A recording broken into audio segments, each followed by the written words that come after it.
Terima kasih atas kehadiran Bapak Ibu Guru di Aula Sekolah SKH Negeri 02 Kota Serang dalam kegiatan diseminasi materi pendidikan guru penggerak dalam materi budaya positif pada hari Senin tanggal 14 November tahun 2022. Puji dan syukur marilah kita panjatkan kehadirat Ilahi Robbi sehingga pada hari ini kita dapat berkumpul di sini dalam keadaan sehat walafiat dan di tengah kesibukan kita dengan tugas dan peran kita masing-masing baik di sekolah maupun di rumah, kita masih menyempatkan diri untuk mengupgrade ilmu, menambah pengetahuan baru tentang kurikulum merdeka di sekolah ini. Tak lupa salawat dan salam mari kita curahkan kepada baginda Nabi Muhammad SAW. Baik Bapak Ibu,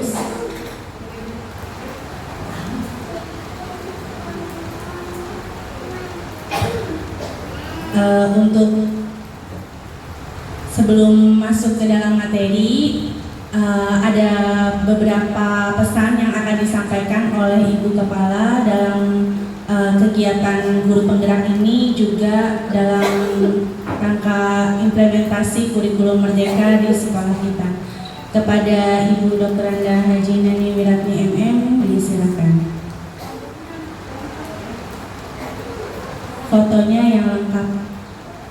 Nah.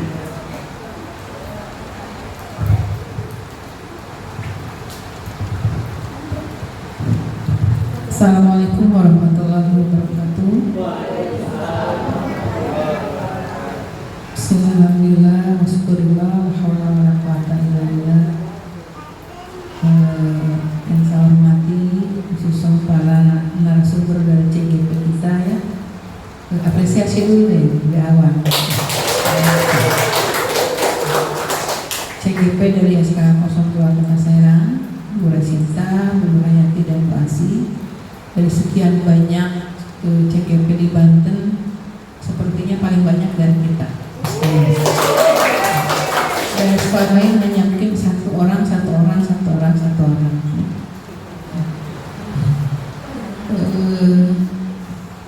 Yang saya hormati Bapak Ibu Dewan Guru beserta Ustaz SKH 02 Kota Serang dan banggakan.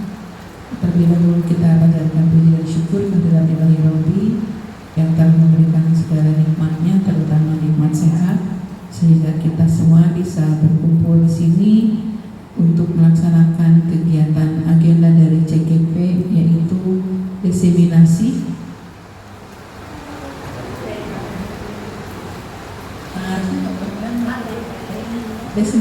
materi pendidikan calon guru penggerak ya, dengan tema budaya positif.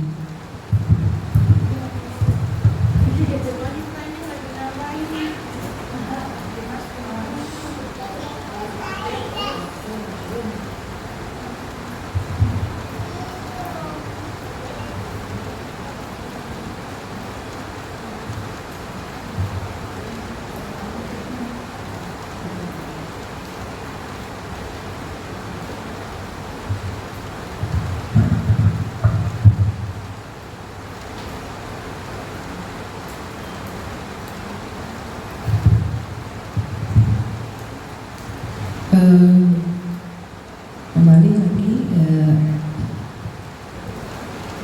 puji dan syukur kita panjatkan kepada Ilahi Robbi yang telah memberikan segala nikmat, sehingga kita semua pada hari ini masih diberikan nikmat sehat terutama ya, sehingga kita bisa berkumpul di sini. Dan bagi teman-teman yang pada hari ini memang tidak bisa masuk untuk bekerja di sini karena sakit, tadi itu ada laporan dari Bu Lis ya, hari ini sedang sakit.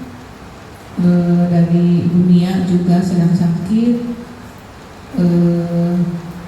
Busri juga tidak hadir di istirahat ya. Kemudian ada untuk keluarganya, tentunya kita selalu doakan mudah-mudahan segera diberi kesembuhan oleh Allah Subhanahu wa Ta'ala. Dan salawat serta salam tidak lupa kita curahkan kepada junjungan kita Nabi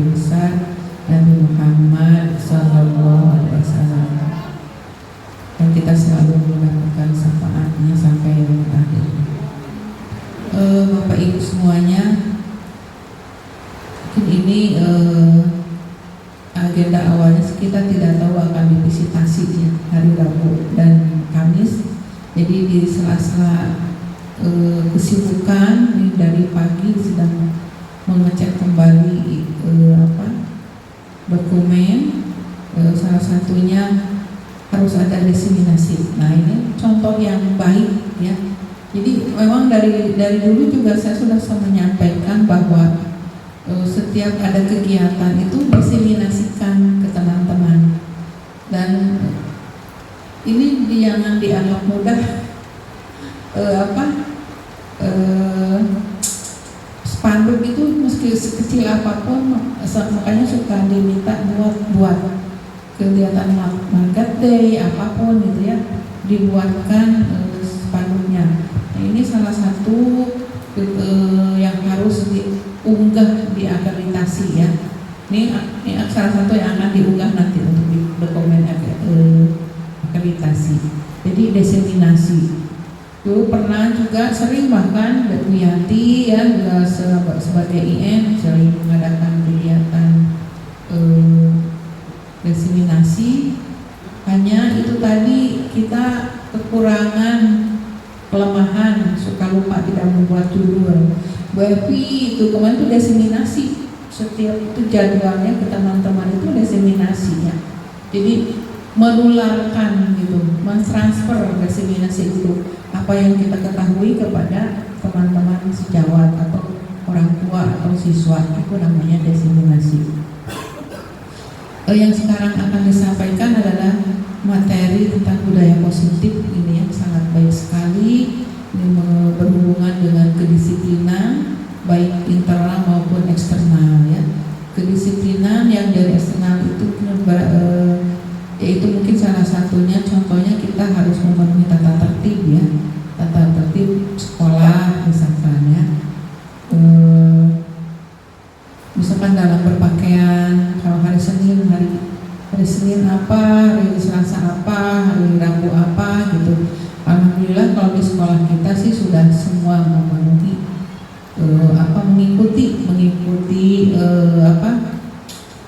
mengikuti aturan ya. Kemudian kalau dari internal gitu kita harus disiplin kepada diri sendiri. Contohnya, nanti akan lebih jelasnya akan dipaparkan oleh para narasumber kita yang hebat-hebat ya, akan mendeseminasikan budaya positif baik eksternal maupun internal itu seperti apa. Mungkin hanya sekilas saja seperti itu, yang dari internal itu dari diri sendiri. Apakah itu merupakan misalkan motivasi? Kalau tidak ada motivasi kita untuk bekerja dengan baik di sekolah atau dimanapun ya, itu akan nol hasilnya. Jadi kurang semangat gitu. Kalau yang eksternal itu tadi ya salah satunya untuk memenuhi peraturan. Kemudian ini kegiatan ini tidak hanya sekarang saja, jadi teman-teman seperti saya sampaikan dari dulu juga, siapa yang sudah pernah mengikuti pelatihan, programkan, diseminasikan. Ini ternyata di akreditasi wajib diunggah fotonya, daftar hadirnya seperti yang sekarang, tolong dibuatkan daftar hadir. Kalau misalkan bisa pakai Google Form langsung saja biar bisa diinfonya. Sudah mengisi, sudah. Ya, sekarang nanti langsung disebar, langsung diisi sekarang ya, buat itunya supaya bisa langsung diupload juga sekarang ke aplikasi Sispena. Ya. Jadi sekarang itu ya serba sudah harus melek digital pokoknya ya.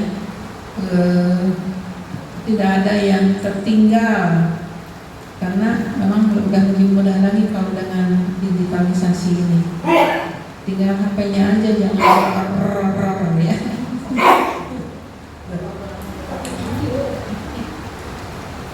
Mungkin pengantar untuk kegiatan diseminasi Bu Res, Bu Nur, Bu Asi, tidak panjang lebarnya karena nanti materi yang akan disampaikan secara detailnya. Saya ucapkan terima kasih dan Ibu selalu mendoakan semuanya mudah-mudahan sampai lulus CGP ini calon-calon kepala sekolah ke depannya. Yang lainnya juga sedang menunggu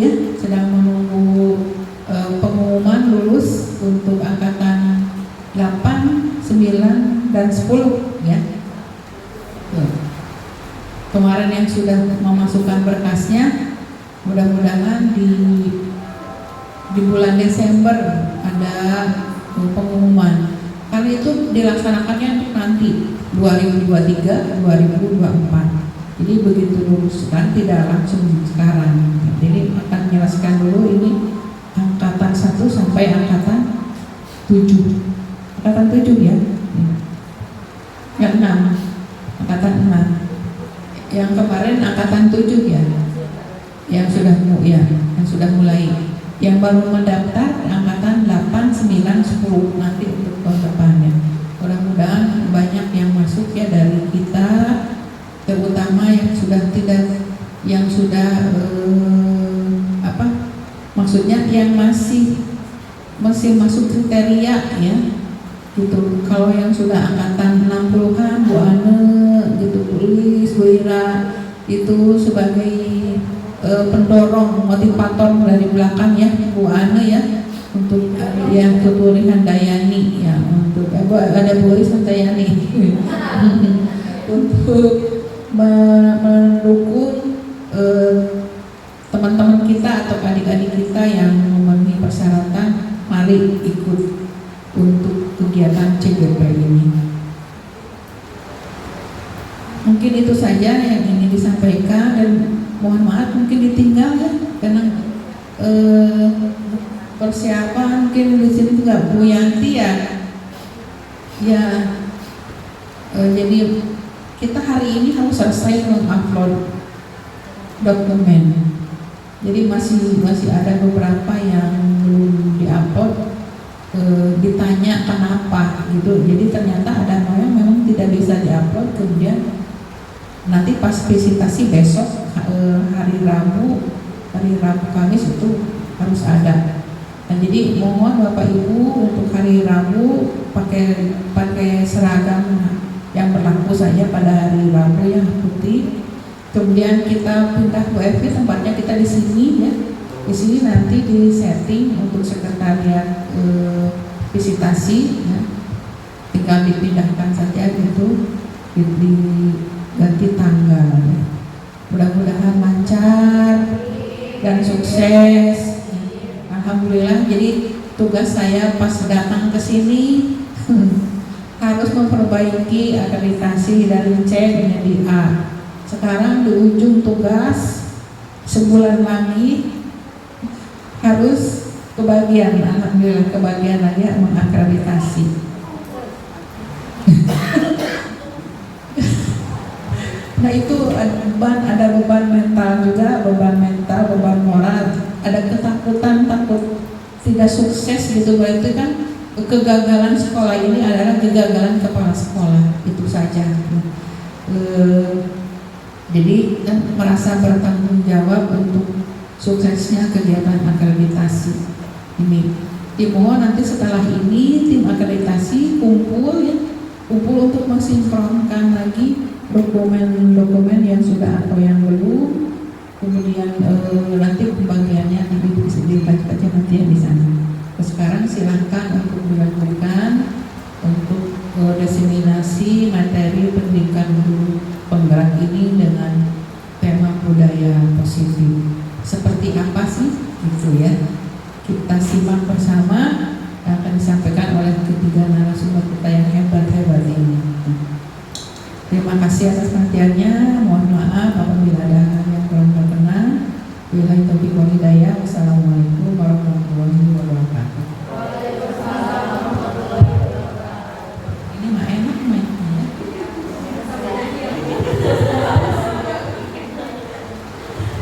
Dan Bluetoothnya juga bisa connect dua device, jadi bisa sambil next ya. Terima kasih kepada Ibu Nani yang sudah memberikan pembukaan pengantar dalam kegiatan diseminasi kita kali ini.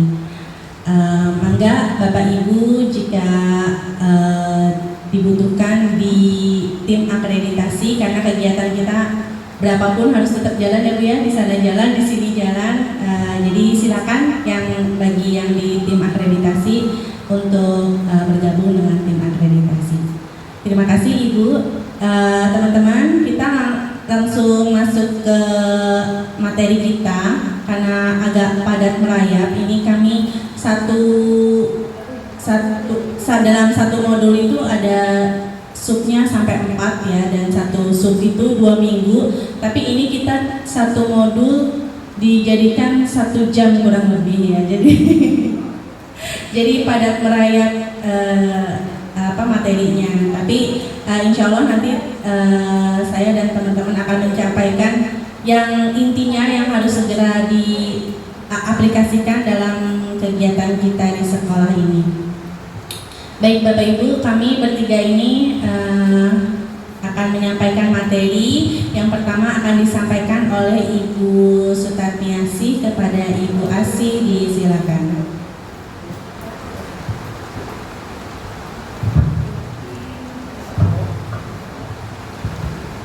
Baik, bismillahirrahmanirrahim. Assalamualaikum warahmatullahi wabarakatuh.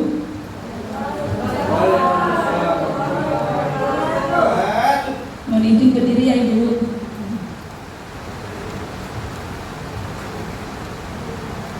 Salam dan bahagia Bapak Ibu guru hebat SK Negeri 02. Semoga hari ini kita semua diberikan kesehatan sehingga kita dapat mengikuti kegiatan ini dari awal sampai akhir, yaitu kegiatan kita diseminasi materi pendidikan guru penggerak angkatan 6. Kami di sini sebagai calon guru penggerak, kami bertiga yaitu Bu Reska, Bu Nur Hayati dan saya sendiri ingin berbagi melakukan diseminasi materi tentang budaya positif. Siapa yang tidak kenal dengan tokoh di gambar itu, semua pasti kenal ya. Belum kenalan. Ya. Beliau adalah Ki Haji Adilantoro yang selanjutnya akan kita panggil KHD. KHD sudah familiar, KHD ya.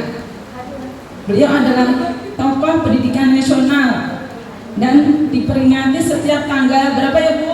Hari Pendidikan? Tanggal 2 Mei. Beliau banyak menginspirasi perjalanan pendidikan di Indonesia karena memang asas-asas dari pemikiran beliau yang memang betul-betul sesuai dengan pendidikan yang seharusnya. Menurut beliau bahwa tujuan pendidikan yaitu menuntun segala kodrat yang ada pada anak-anak agar mereka dapat mencapai keselamatan dan kebahagiaan yang setinggi-tingginya, baik sebagai manusia maupun sebagai anggota masyarakat sesuai dengan kodrat alam dan kodrat zaman.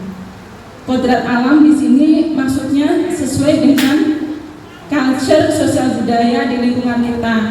Contohnya, kita kalau makan dengan tangan kanan, maka tugas kita sebagai guru menuntun anak-anak misalkan makannya dengan tangan kiri. Kita harus menuntun supaya mereka bisa berperilaku makan itu dengan tangan kanan. Kemudian contoh juga dalam hal berpakaian. Kita sebagai orang timur, orang Indonesia, tentunya berpakaian itu yang rapat ya, tidak ada yang bahannya kurang hanya segini.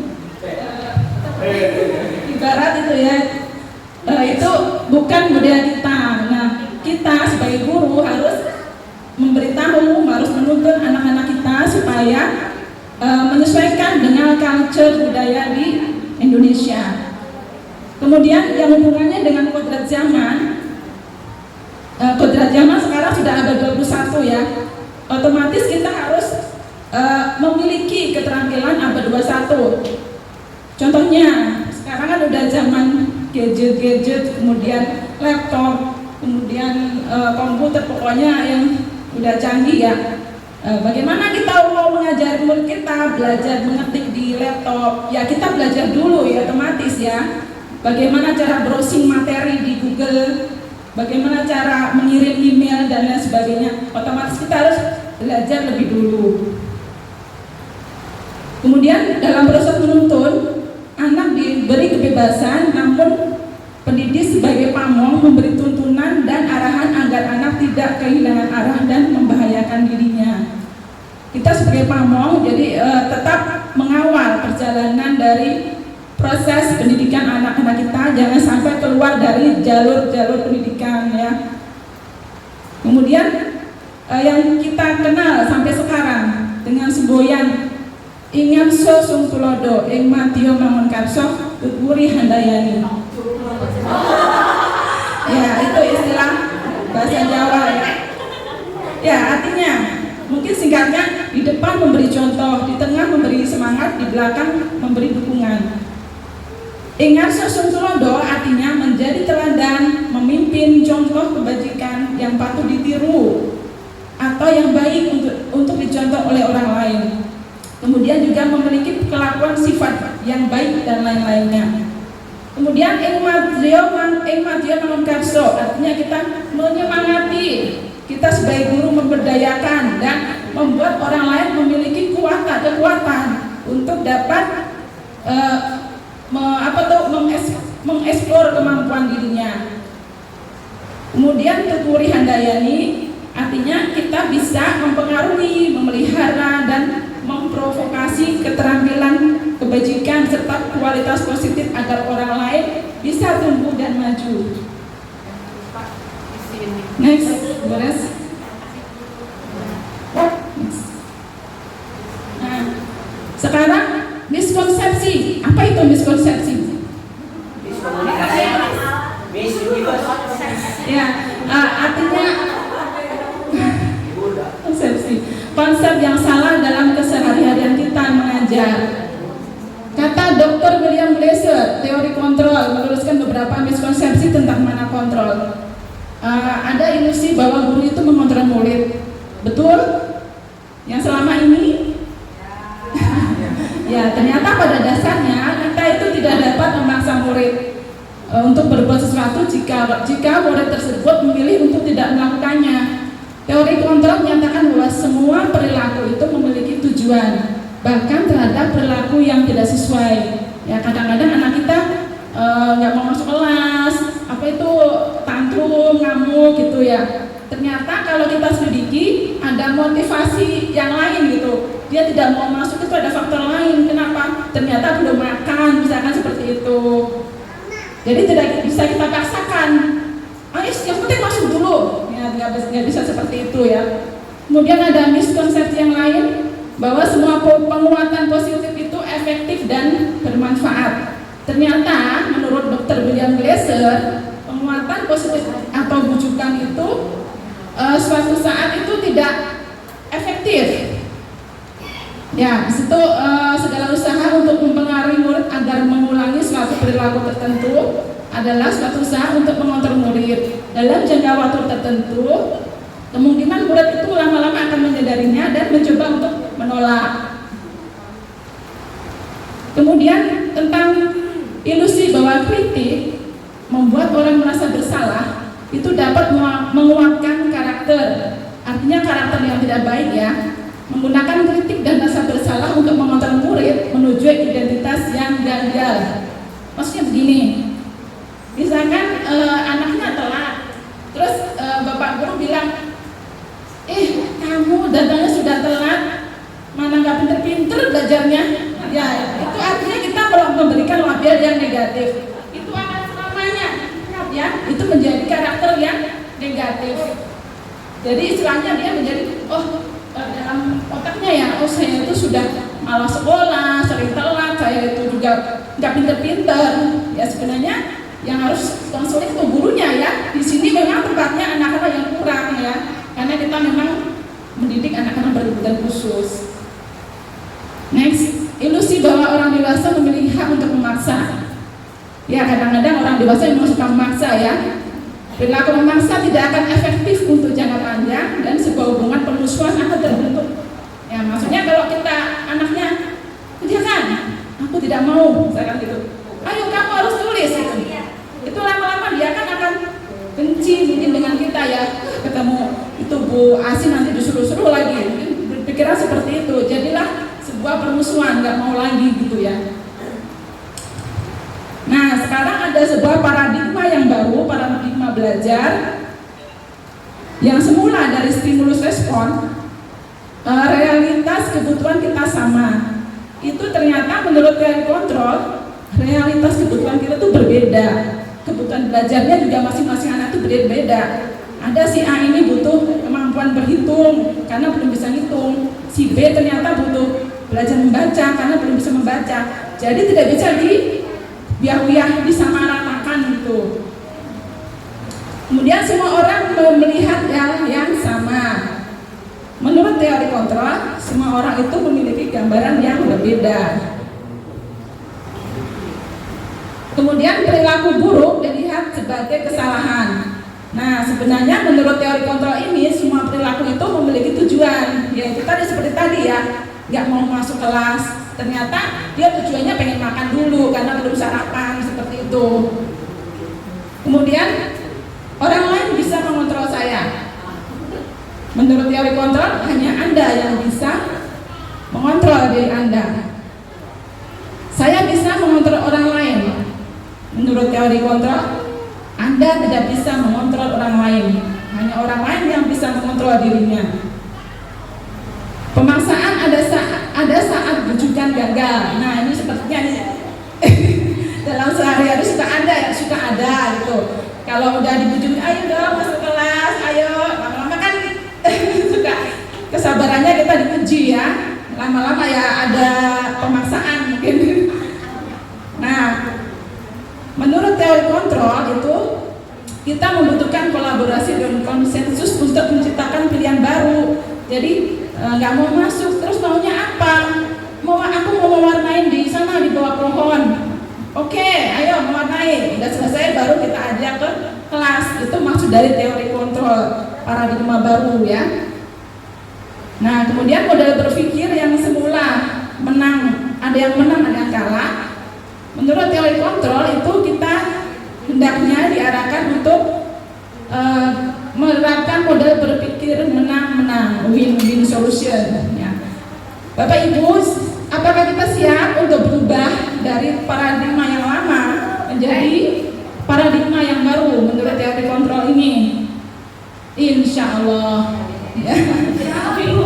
Kita sesuaikan dengan keadaan sehari-hari juga ya.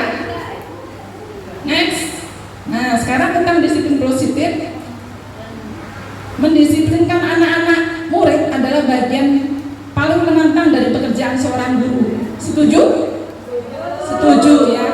Memang kita kadang-kadang sulit ya anak-anak itu supaya datangnya tidak telat, supaya pakai seragam yang sesuai harinya, itu kadang-kadang agak sulit. Itu tantangan bagi kita sebagai seorang guru. Kemudian dalam rangka menciptakan lingkungan positif, salah satu strategi yang perlu kita tinjau kembali adalah penerapan disiplin sekolah. Ya, setuju ya Bu? Nah, kemudian sebagai pendidik tujuan kita apa? Tujuan kita adalah menciptakan anak-anak yang memiliki disiplin diri sehingga mereka bisa berperilaku dengan mengacu pada nilai-nilai kebajikan universal dan memiliki motivasi intrinsik bukan ekstrinsik, motivasi dari dalam. Jadi kemauan dirinya mau berangkat sekolah, mau rajin belajar itu kita harapkan dari dalam ya. Kalau dari luar kan gampang nanti bisa hilang lagi gitu. Kemudian disiplin positif yang merupakan unsur utama dalam terwujudnya budaya positif yang kita cita-citakan di sekolah kita. Betul. Kemudian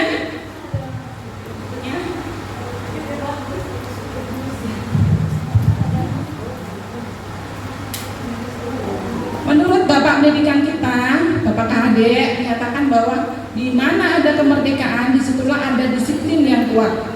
Sungguh pun disiplin itu bersifat self-disiplin, yaitu kita sendiri yang mewajibkan kita dengan sekeras-kerasnya, tetapi itu sama saja. Sebab jikalau kita tidak cakap melakukan self-disiplin, wajiblah penguasa lain mendisiplinkan diri kita.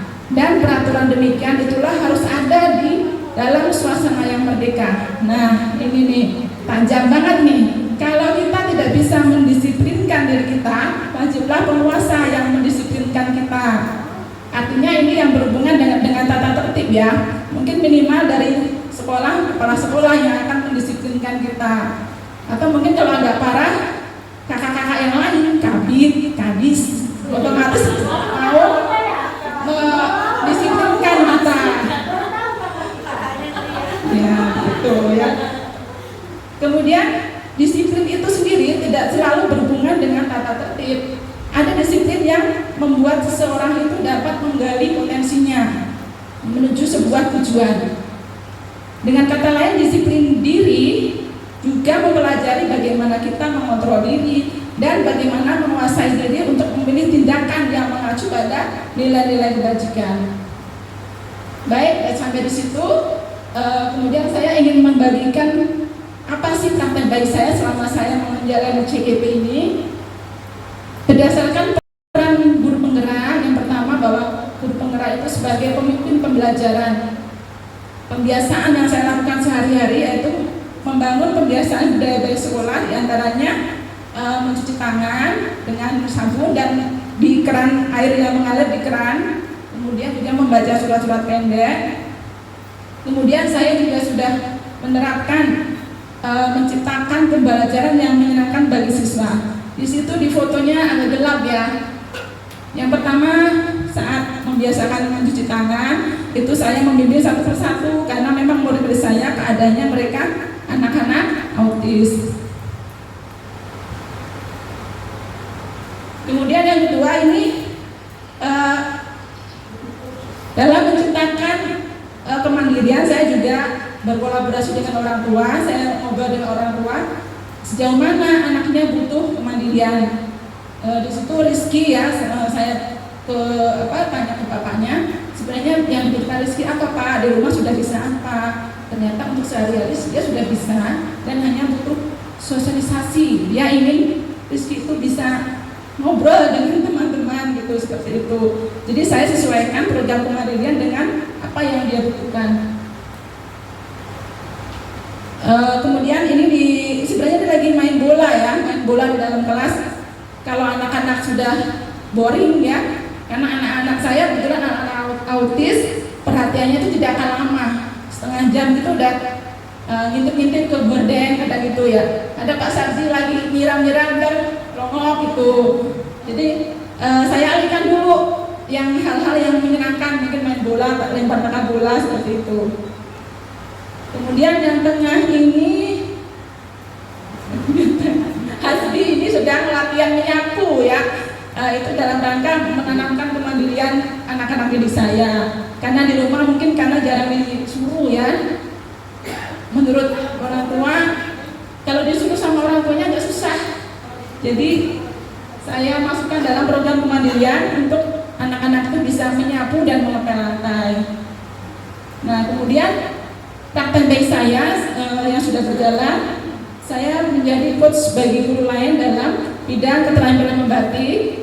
Pada kegiatan in-house training kemarin sudah 2 tahun ya, 2 tahun berturut-turut. Alhamdulillah saya masih dipercaya untuk mengajari keterampilan membatik, meskipun saya juga masih belajar ya Bapak Ibu. Nah, mungkin satu lagi. Kemudian yang ketiga juga saya sudah berinovasi membuat video pembelajaran yang menarik untuk siswa sehingga bisa menjadi hasanah untuk sumber belajar siswa. Kadang-kadang siswa kan kalau disuruh baca tulis kan kurang semangat ya. Kadang saya hadirkan di kelas itu laptop ya, kita nonton video pembelajaran. Nah seperti itu, ini contoh yang sedang saya buat dan kebetulan saya sesuaikan dengan materi kelas 7. Ya. Demikian tadi Bapak Ibu, harapan kami, karena kami sebagai agen dari perubahan yang ditugaskan pemerintah, dari kelas-kelas kecil, kelompok-kelompok kecil, kita lakukan pembiasaan yang baik, kita lakukan budaya positif. Insya Allah akan menjadi sebuah kekuatan besar untuk sekolah kita, dan insya Allah sekolah kita akan menjadi maju. Demikian laporan dari saya, dan akan diteruskan dengan rekan-rekan saya yang lain, Bu Nur Hayati, silakan. Baik, terima kasih. Bismillahirrahmanirrahim. Assalamualaikum warahmatullahi wabarakatuh. Baik, teman teman-teman semua masih semangat? Oke, kita tepuk semangat dulu deh ya. Tepuk semangat. Semangat. Yes. Saya tahu di jam-jam siang ini biasanya pada ngantuk ya. Makanya jadi suara saya jadi nanti agak-agak cepat. Mohon maaf ya kalau bicaranya agak terlalu cepat. Nanti tolong diingatkan saja. Tapi nanti kalau suara saya terlalu lambat, ngerangkanya lembut, bukan teman-teman yang bobok, saya sendiri nanti bisa bobok di sini. Baik, melanjutkan dari tentang diseminasi budaya positif dari modul 1.4 ya teman-teman. Kali ini saya akan membahas tentang teori motivasi. Jadi segala sesuatu yang akan kita lakukan, kita kerjakan, baik itu diri sendiri atau anak didik kita, pasti ada motivasinya, ya gitu ya. Ya, nah menurut Gosen ya, bukan Gosen gitu ya, Gojek ya, ada 3 katanya motivasi perilaku manusia ya, berdasarkan bukunya dari Restructuring School Discipline, yaitu yang pertama adalah, bisa dibaca teman-teman semua, yang pertama apa? Iya, yang pertama adalah yang paling dasar, yang paling rendah ya, menghindari ketidaknyamanan atau hukuman. Betul atau betul? Ya, bisa ya. Jadi kita misalnya nih, kita datang ya, sudah ada peraturan sekolah ini harus datang pagi-pagi. Kalau tidak datang pagi-pagi gimana nanti? Bisa bisa potong tunda ya, mendapat SP dari kepala sekolah. Waduh ya. Ya, yang kedua apa Mas Arji? Iya, betul sekali. Yang kedua adalah mendapatkan imbalan atau penghargaan. Kira-kira kalau di sekolah kita ada nggak? Hah? Ada? Apa tuh? Oh. Iya, buat dapat tunggal ada ya. Penghargaan. Oh mungkin sebagai guru teladan. Gitu ya. Tapi di sekolah kita kebetulan tidak ada ya. Belum ada. Oh nanti di anak-anak. Siap, semangat ya. Yang ketiga yaitu apa teman-teman? Sama-sama meyakini nilai-nilai yang dimiliki. Nah ini adalah motivasi yang paling tertinggi. Kalau yang ke-1 dan kedua ya, menghindari ketidaknyamanan atau hukuman, kemudian mendapatkan imbalan, itu motivasinya adalah ekstrinsik dari luar. Ya, sedangkan yang ketiga itu nilai-nilai yang dimiliki ya, yang diyakini, itu adalah motivasinya berarti dari diri sendiri. Kenapa saya harus datang tepat waktu? Seperti itu ya. Kenapa saya harus berbuat baik? Ya, seperti itu ya. Itu adalah datangnya dari diri sendiri. Kira-kira berarti yang bagus yang mana? Yang ketiga. Nah, saya tanya dulu deh sama teman-teman semua. Tapi kalau teman-teman semua adanya yang mana motivasinya? Benar yang ketiga? Yang ketiga benar. Kalau yang sebelah sini jawab jujur ya. Yang sebelah mana? Nih motivasi kita misalnya supaya datang tepat waktu, mengajar, segala disiplin. Nah, yang kemana? Yang ketiga benar? Yang ketiga? Nggak ada yang ke-1. Nggak ada yang ke-1. Yang kedua? Nah, betul sekali. Karena tadi Ibu bilang juga katanya ya, supaya apa? Supaya kita bisa mentaati peraturan, karena sudah ada peraturan. Kalau saya jujur, saya 1 dan 3 memang benar. Ya, awalnya 1, nah tapi kita bertahap, nanti lama-lama adalah kita yang ketiga. Kenapa sih? Kenapa demikian? Ya? Ya betul. Kalau misalnya tidak ada peraturan di sekolah yang haruskan datang tepat waktu, Kalau kita kepala sekolah tidak mendapatkan imbalan, apakah kita akan tetap melakukan yang ketiga? Iya, tetap saja harus ya. Saya percaya guru-guru SKH 02 Kota Serang ini keren semuanya. Tepuk tangan. Ya, kita lanjutkan ya.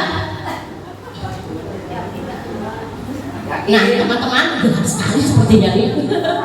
Oke, nah dari tadi sudah ada budaya positif, kemudian disiplin positif.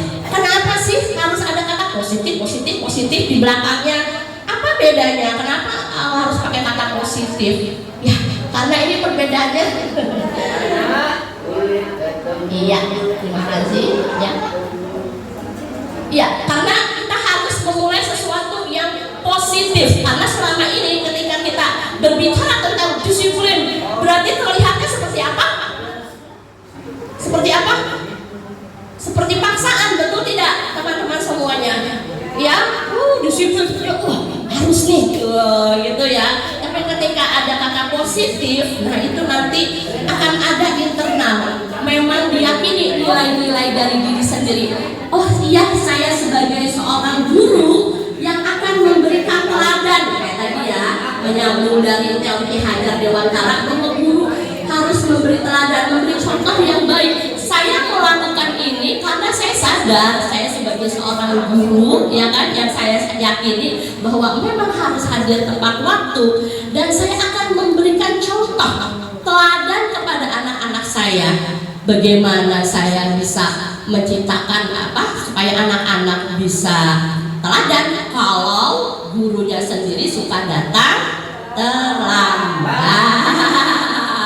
Nah, seperti itu contohnya ya. Oke, nah bagaimana sih sekarang cara guru menanamkan disiplin positif ini ke murid? Bagaimana? Nah, untuk menjawab pertanyaan ini nanti juga akan terjawab di akhir. Yang pertama kita tanya dulu deh, kalau untuk di sekolah di sini di SKH 02 Kota Serang, kira-kira motivasi dari ketiga motivasi ini ya, yang anak-anak didik kita, kira-kira yang mana? Nah, kita kan karena di sini nanti tahapnya ke anak didik supaya bisa membudayakan disiplin positif di sekolah. Nah, kira-kira motivasi dari anak-anak kita, iya nggak apa-apa banyak disebutkan. Apa kira-kira? Apakah yang nomor satu karena takut akan peraturan atau takut akan dihukum? Adakah yang seperti itu anak didik kita? Ada. Oke. Yang kedua, karena ingin mendapatkan penghargaan dari guru. Ada juga, oh iya datang positif. Ya, dapat bintang, dapat reward. Oke, ada yang kedua juga. Yang ketiga, sudah sampai tahap ini adakah anak-anak kita yang sudah semacam gigan? Oh, yang lain yang kelas SMP atau SMA mungkin. Saya datang tepat waktu karena memang sudah harus itu supaya saya tidak mau datang terlambat. Ada? Ternyata sudah ada. Ya, sekarang sudah sadar, ada Bu? Ada? Oke, tepuk tangan dulu. Ya, nah sekarang, supaya disiplin positif kita tahu kan ya, berarti kan caranya adalah supaya bisa yang ketiga ya, motivasi yang ketiga supaya bagaimana anak sendiri sadar bahwa ini adalah kebutuhan saya gitu, untuk selalu belajar ya, tidak bolos, datang tepat waktu dan lain sebagainya ya. Nah, diperlukan strategi apa guru kita sebagai guru ya untuk menanamkan disiplin positif tersebut? Kira-kira apa ya yang bisa kita berikan? Tadi Bu Dewi betul diberikan apa? Kalau untuk anak-anak yang lebih kecil biasanya diberi apa? Iya, strateginya diberikan reward. Kalau saya dulu dari TK ya Bu Aji dan yang lain dikasih stempel bintang ya, supaya anak bisa tertib ya. Mungkin untuk anak-anak yang kelas rendah diberikan stempel bintang penghargaan, bisa juga dengan acungan jempol, kata-kata good job, wah kamu keren, hebat ya, mungkin itu ya yang selama ini. Nah, terus ada lagi kalau untuk yang tingkat tinggi gimana, SMP atau SMA yang memang sudah bisa berpikir? Mereka udah self sepertinya ya. Mau ngapain gitu, mereka sekolah aja gitu kan. berpikir sampai ke situ dari mana? Berarti sebelumnya apakah ada masukan dulu dari guru atau dari orang tua? Apa tiba-tiba langsung orang tua, ya saya harus belajar gitu? Ya kan kita kontrak dulu. Kamu kontrak. kita belajar Mhm. jam segini, oke ya. Kalau nggak masuk minta izin, kalau nggak bisa ada kekurangan. Oke, siap. Jadi itu caranya ya, untuk kelas-kelas yang lebih besar diberi pemahaman agar anak mengerti. Oke, setuju nggak? Setuju? Apa ada yang lain? Contoh yang tadi juga ya, memberikan teladan gurunya. Ya, itu juga, itu paling efektif, benar tidak? Iya, betul. Nah, kalau untuk nilai-nilai yang kita tanamkan ke anak-anak sendiri itu sebenarnya apa sih? Karena nanti akan berhubungan dengan materi selanjutnya. Nilai apa sih kira-kira supaya anak tertib disiplin ini maksudnya apa sih, mengajarkan anak apa? Kalau untuk sekolah khusus, katanya ya anak-anak kita untuk apa sih diajarkan yang kemampuan yang akademik gitu kan, keterampilannya aja katanya. Untuk apa sih kira-kira anak-anak nanti kita besarnya setelah keluar dari SKH ini jadi apa sih gitu kan? Karena saya berpikir ini bedanya ya mengajar di sekolah umum dengan sekolah khusus gitu. Nilai-nilai apa sih yang lebih ditekankan untuk anak-anak didik kita? Kemandirian, ya bisa, karena biar anak nanti bisa mandiri, apalagi bisa bekerja sendiri, ya bisa sama ya, memiliki keterampilan itu ya, kreativitas, bisa diterima di masyarakat, setuju. Saya juga sama berpikiran seperti itu. Bagaimana nanti anak-anak biar bisa diterima di masyarakat, karena selama ini ya anggapannya masih benar ya, anak berkebutuhan khusus apa sih gitu kan ya, tidak dianggap gitu ya, tidak bisa apa-apa. Bahkan maaf kadang-kadang kita sendiri sebagai gurunya juga berpikir seperti itu, ada nggak? Oh enggak, benar. Karena takutnya selalu dibantu, udah anak ini udah nggak bisa sempurna baik. Tidak, benar tidak ya. Alhamdulillah, keren ini masukan juga buat saya. Tepuk tangan dulu, keren. Yeah, SKH untuk kita serang. Yes, lanjut. Nah, teman-teman, setelah kita mengetahui tadi motivasi ya. Nah, kan kita punya peraturan kelas ya, atau peraturan sekolah. Ada nggak, bener nggak? Dulu perasaannya tertempel, sekarang saya nggak lihat di mana. Ada, masih ada. Oke. Nah, ini ya, kita masih punya yang namanya peraturan. Peraturannya dibuat sama siapa? Kita bersama dulu ya. Anak belum dilibatkan ini ya. Oh ya, anak masih belum dilibatkan. Oke. Ada peraturan, ya, peraturan kelas atau sekolah. Kita makanya masih nyebutnya dengan peraturan belum keyakinan. Karena kalau sudah nanti dilibatkan dengan anak, namanya berubah menjadi keyakinan sekolah. Tapi karena ini masih dulu, ya, masih peraturan. Peraturan kelas atau sekolah. Nah, jika terjadi, ini pastikan ya, ada pelanggaran. Nah, ini konsep apa? Konsepnya masih terjadi pelanggaran. Lalu apa yang terjadi ketika anak-anak melanggar? Ya, ada 3 ini menurut dosen tadi ya. Ada hukuman. Ada apa saja Bu? Anak tersebut kalau melanggar, yang satu yang pasti dikritikin, diapain? Itu ada bacaan tulisannya. Iya, yang pertama adalah dihukum, ya, ada hukuman. Yang keduanya ada konsekuensi. Yang ketiganya adalah resita. Oh bukan. Ada restitusi. Ada yang pernah dengar hukuman? Sudah kenal? Sudah sering dengar? Konsekuensi sudah sering dengar? Apa bedanya Bu antara hukuman dan konsekuensi? Nah, kira-kira ada yang tahu nggak? Kira-kira hukuman itu seperti apa? Dan konsekuensi itu seperti apa? Boleh dengan contoh juga. Sharing-sharing. Ada yang pernah dengar katanya, oh ternyata beda nih antara hukuman sama konsekuensi. Nah, biasanya kalau hukuman, nah itu tiba-tiba atau tidak biasanya direncanakan. Hukuman, anak anak datang terlambat. Nah, bedanya antara hukuman sama konsekuensi ini, ada anak nih datang, karena kita punya peraturan datang tepat waktu. Misalnya pukul 7.30 sudah ada di sekolah. Nah, ada anak yang datang terlambat pukul 8 baru datang. Nah, ketika anak itu diberi hukuman seperti apa? Yang apa hukuman dulu, nggak apa-apa. Kalau hukuman biasanya anak disuruh apa? Misalnya disuruh bersihin WC. Oke, ya. Contoh satu ya, bersihin WC. Oke, siap. Kalau konsekuensi apa kira-kira? Anak datang terlambat, diberi nasihat. Konsekuensinya apa? Konsekuensi itu biasanya mengganti apa? Ya, apa yang dilakukan? Pasti lebih manusiawi, bener nggak? Ya. Nah, contohnya apa? Contohnya si Hadi menjatuhkan SD disuruh membersihkan kembali. Ya, betul. Itu salah satu contoh konsekuensi. Hukumannya dilarang makan es krim. Nah, selamanya dilarang makan es krim. Nah, itu contoh. Sehari besok makan bakso. Terima kasih Pak Iip, beri tepuk tangan buat Pak Iip. Memberi contoh untuk yang Pak Hadi. Ya, jadi seperti itu. Kalau misalnya hukuman, ya biasanya dia ujung-ujung datang tiba-tiba, langsung saat itu juga. Anak gimana kalau diberi hukuman?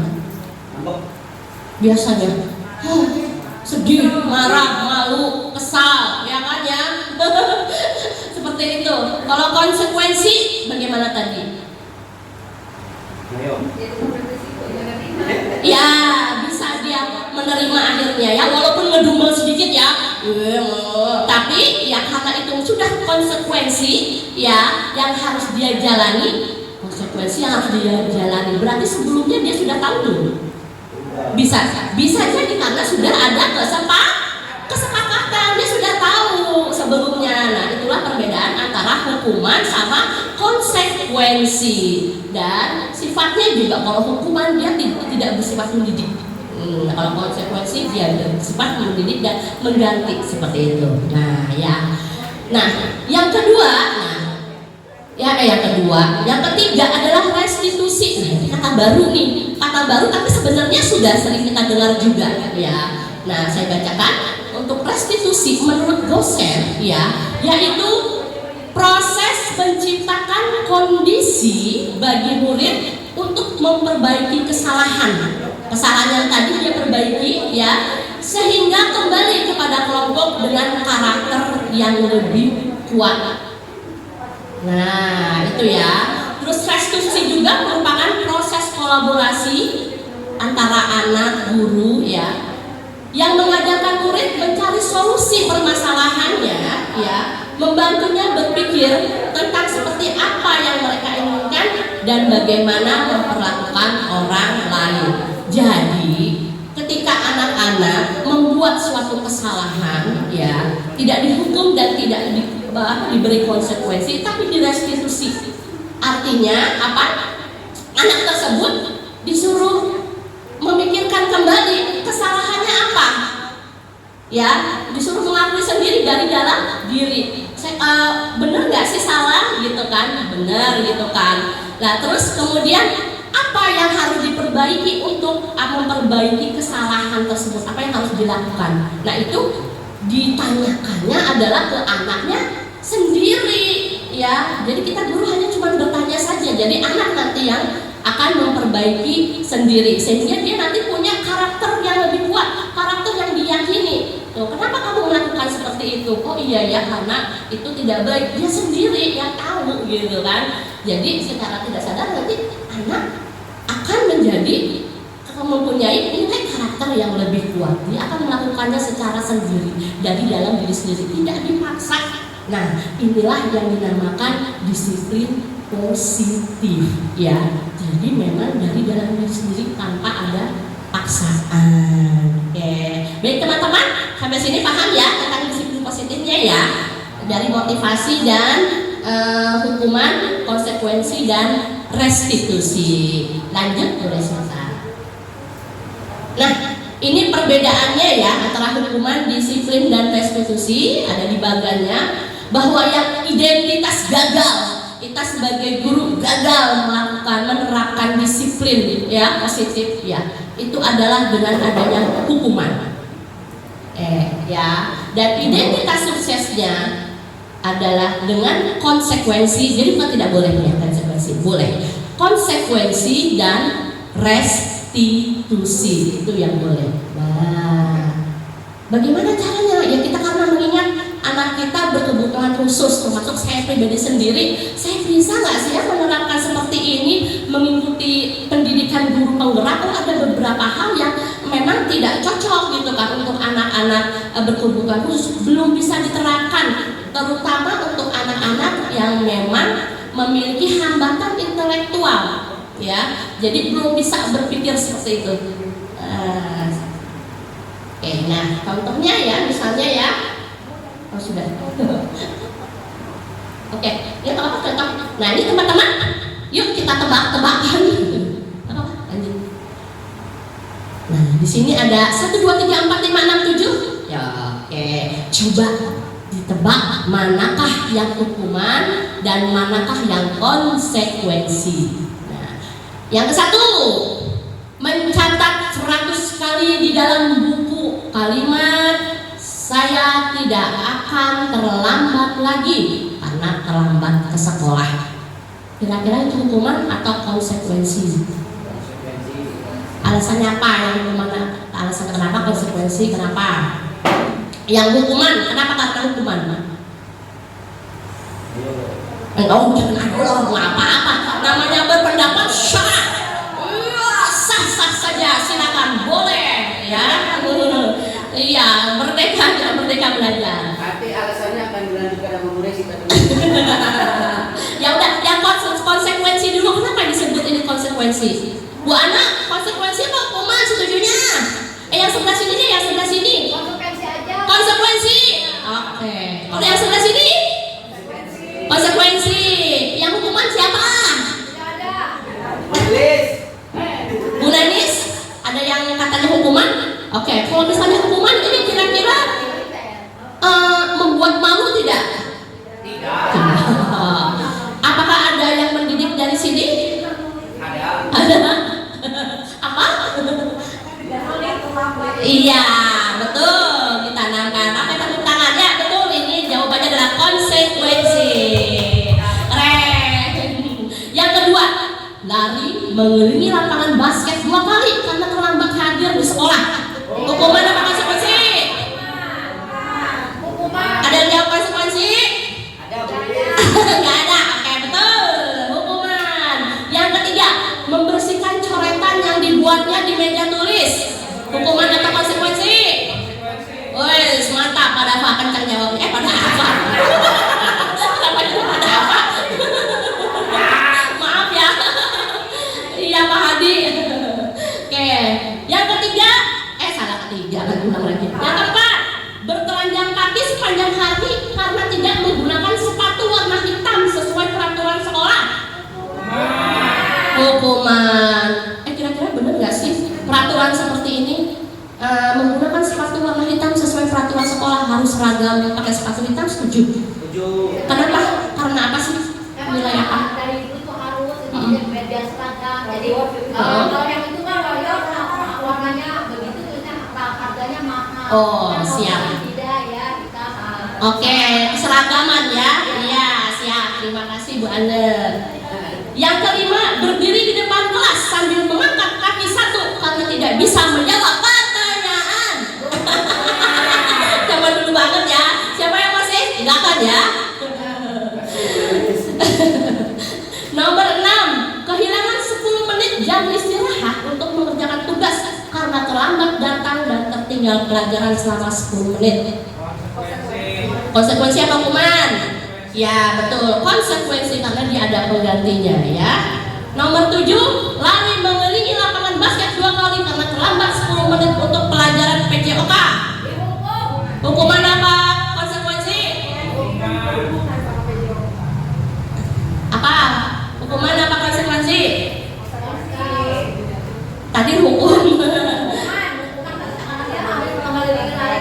Ya, coba lihat yang nomor 2. Nomor 2 juga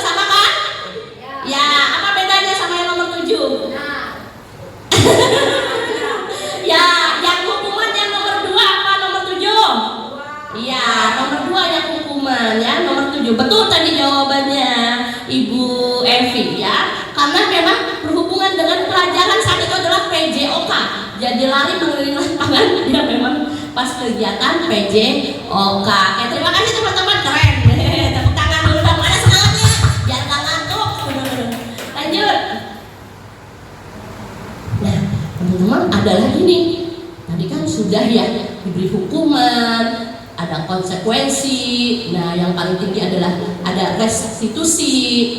Nah ada juga tadi motivasi yang ketiga, yang keberapa tadi?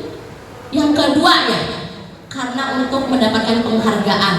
Nah ternyata kita itu ketika memberikan sebuah penghargaan ke anak sebenarnya adalah sedang dihukum oleh penghargaan. Wah, ada istilah seperti ini. Apakah gerangan itu maksudnya? Ya, dihukum oleh penghargaan. Nah, ini berdasarkan penelitian dari Alfie Kohn ya, yang mengungkapkan katanya baik penghargaan katanya ya ataupun hukuman adalah cara-cara mengontrol perilaku seseorang yang sebenarnya dia itu menghancurkan potensi pembelajaran yang sesungguhnya. Jadi selama ini saya memberi hadiah bintang-bintang ke anak-anak, berarti saya sedang menghukum mereka. Ya, apakah seperti itu? Ya, katanya berdasarkan penelitiannya memang seperti itu katanya. Ya, pengaruh jangka pendek dan jangka panjangnya. Jadi ketika kita memberikan sebuah penghargaan, itu berhasil dalam jangka pendek. Anak itu akan nurut, ya, akan termotivasi, akan melakukan. Tapi ketika diberi dalam jangka panjang, anak akan selalu terus meminta penghargaan tersebut. Ya, mana-mana, tapi esensi dari nilai-nilai yang sedang diterapkan itu tidak dapat. Atau ketika saya digantikan, misalnya saya yang memberikan bintang ke anak-anak, ketika saya tidak hadir dan digantikan oleh Bu Aci, tapi Bu Aci tidak memberikan bintang seperti yang saya lakukan, maka anak-anak tidak akan melakukan hal yang harus dilakukan. Seperti itu ya, berpengaruh jangka pendek dan jangka panjang. Yang kedua adalah penghargaan ternyata tidak efektif. Tadi ya hubungannya sama yang tadi, jadi sangat tidak efektif katanya ya. Terus yang ketiga, penghargaan merusak hubungan. Maksudnya apa? Merusak hubungan antara kau dan aku. Ya, lo gue. Jadi katanya, kira-kira yang diberi penghargaan itu siapa? Anak-anak yang berprestasi, yang pintar, yang sesuai dengan kriteria. Oke ya? Siapa yang duduk rapi dapat bintang 3? Iya. Lalu yang tidak duduk rapi ada aku di mana? Kecemburuan. Ya. Nah, aku merusak itu, makanya namanya merusak hubungan. Aku nggak suka sama bu guru, aku nggak dikasih bintang, aku besok nggak mau belajar lagi, aku nggak mau sekolah lagi. Bisa jadi seperti itu. Ya, bisa jadi. Tuh. Terus kemudian menurunkan kualitas, ya. Nah ini katanya ya. Jadi menurut penelitiannya katanya ya, anak-anak tebak-tebakan kartu gitu, mencari benda yang sama. Ketika anak yang diberi penghargaan dengan yang tidak katanya, justru malah kalah itu anak-anak yang diberi penghargaan. Kenapa? Karena dia tidak fokus. Dia selalu fokusnya tuh, aku akan dapat hadiah, aku akan dapat hadiah. Wah, jadi kan cepat-cepatnya gitu ya. Seperti itu jadinya. Dia tidak fokus ke apa inti yang akan dilakukannya. Terus kemudian juga mematikan kreativitas, itu juga sama dalam pelajaran seni yang diberi hadiah katanya. Ternyata kreativitasnya mentok. Ya itu karena memikirkannya adalah hadiah apa nih, hadiah aku harus dapat hadiah. Jadi kreativitasnya itu nggak jalan. Otak mana ya? Otak kanan. Otak kanannya nggak jalan, mati. Seperti itu ya. Terus yang pasti terus kemudian dia juga jadi menghukum, ya, menghilangkan motivasi dari dalamnya. Ini yang penting karena kita disiplin positif ini kan harus ya dari dalam, motivasinya harus intrinsik. Nah ketika diberi penghargaan ya itu akan hilang ya. Justru katanya penghargaan yang sesungguhnya itu adalah ketika dia berhasil. Benar nggak sih ya? Ketika anak tersebut berhasil, ini anak yang tidak bisa membaca membaca, dia latih terus belajar, dan ketika dia bisa membaca, wah, yes, ternyata aku bisa. Itu loh, benar-benar kesenangan dia yang aha. Nah, itulah sesungguhnya penghargaan. Tapi ketika diberikan hadiah, itu nggak ada, itu hilang. Ya, itu tidak tidak jadi momen yang wow gitu bagi dia. Oke, seperti itu. Nah, sekarang ya kita beralih ke 5 kebutuhan dasar manusia. Masih ada hubungannya dengan motivasi.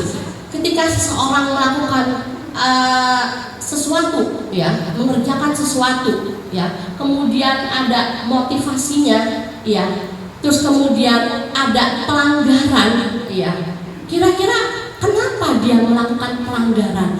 Pasti ada sesuatu di balik itu. Ada udang di balik bakwan, ya. Apa saja sih kebutuhan dasar manusia? Kalau kita biasanya belajar kebutuhan dari teori siapa? Masih ingat? Teorinya Maslow, ya. Nah, sekarang ya ada kita 5 kebutuhan dasar manusia. Nah, yang pertama adalah bertahan hidup. Apa teman-teman? Yang pertama bertahan hidup. Contohnya apa saja sih bertahan hidup itu? Bukan perang ya, ya makan, betul, cakep. Apalagi minum, betul, gampang ya jawabannya. Apalagi makan, minum, apalagi?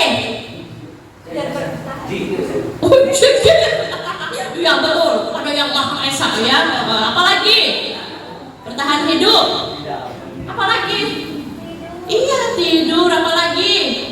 Kebutuhan apa nih? Tempat tinggal. Terus apa lagi? Kita enggak bertahan hidup, bereproduksi ya, mempertahankan hidup. Nah, seperti itu ya. Ada bertahan hidup. Jadi katanya ya, kenapa anak-anak susah diatur? Terutama yang di TK nih ya, begitu datang suruh baca doa, nggak mau. Kenapa? Malah makan. Karena kebutuhan dasarnya memang belum terpenuhi. Apa itu? Dia lapar, dia haus. Jadi ya udah kasih kesempatan dulu, anak biar makan. Ditarik-tarik ke sini-sini, ayo doa dulu, nanti makan ada waktunya. Ya nggak bisa, orang saya lapar. Sama kayak kita yang berbicara ya, gemeter lagi, udah makan dulu. Oke, chef apanya? Ya, anak TK. Iya. Nah, seperti itu bisa ya. Siap. Yang kedua adalah apa? Sebelah mana nih? Boleh? Kesenangan katanya ya, bahwa anak itu butuh bersenang-senang. Contohnya apa? Contohnya Yudis lari-lari dikejar, senang dia deh. Ayo Bu Guru kejar aku lagi. Susah suruh baris karena dia senang. Ore. Ya. Setuju? Ada yang bisa beri contoh lagi? Untuk kesenangan. Oh, senang dia jajan. Iya, udah jajan. Tadi kembali lagi ya self disiplinnya ya. Terus apalagi penguasaan. Apa tuh penguasaan? Menguasai gitu kan. Oke. Misalnya apa? Apa contohnya yang penguasaan, kebutuhan dasar penguasaan? Tuh anak-anak bisa menguasai. Hebat ya. Jadi pemimpin menguasai. Apa contohnya? Misalnya mainan, betul sekali ya. Tidak mau berbagi, ini punya aku semua gitu kan. Oh iya, Bu Guru juga tidak boleh. Terus kasih sayang dan rasa diterima. Wah, itu pasti ya anak-anak Maya. Apalagi yang memang membutuhkan kasih sayang, yang orang tuanya tidak menerima, yang orang tuanya sibuk kerja, termasuk kayak anak saya ya. Iya, kurang perhatian, kurang kasih sayang. Kayak melihat contoh Yudis lagi ya. Soalnya kemarin saya lihat dia digendong sama Pak Imam. Kalau kata Pak Imam, udah bodoh, cubit aja Yudis kalau nggak mau dia katanya. Woi jangan Pak. Tapi dia dengan kebapaannya merangkul Yudis, saya ke pundak ya. Yuda seneng banget ya, kasih sayang karena Yuda ternyata anak yatim piatu juga ya, dia butuh mungkin sosok bapak yatim ya, ibunya masih ada ya. Oh ya, iya ya, seperti itu, yatim. Terus apa lagi? Kebebasan ya, ini juga seperti ini. Anak-anak mewarnai gambar rambut warnanya apa? Hitam, tapi anak-anak maunya hijau pink. Kenapa? Ini habis cat rambut Bu Guru. Kadang-kadang melanggar peraturan. Tapi nggak apa-apa kalau kata selama itu masih batas benar dan itu kreativitas, nggak apa-apa, bisa diterima.